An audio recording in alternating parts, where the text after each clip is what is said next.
ম্যানচেস্টারের বাতাসে রোনালদো নামক সাইটা তখনও ছুটেনি।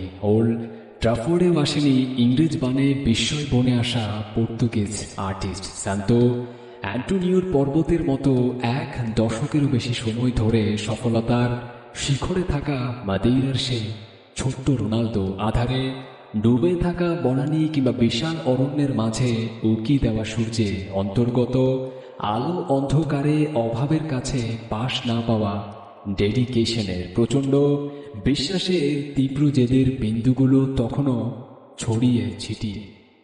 লড়তে হবে, কিছু একটা করতে হবে, হারতে আসেনি, হারাতেও আসেনি। পথের ধারে ঝাড়ু দেওয়া ছেলেটা, আহারের অভাবে দিন পার করা ছেলেটা, জুতো ধার করে খেলতে আসা ছেলেটা, প্রতিটা বিন্দু এক এক করে সেরাদের সেরা হয়ে উঠেছিলেন অ্যান্টোরিনহা ন্যাশনাল স্পোর্টিং সিপি।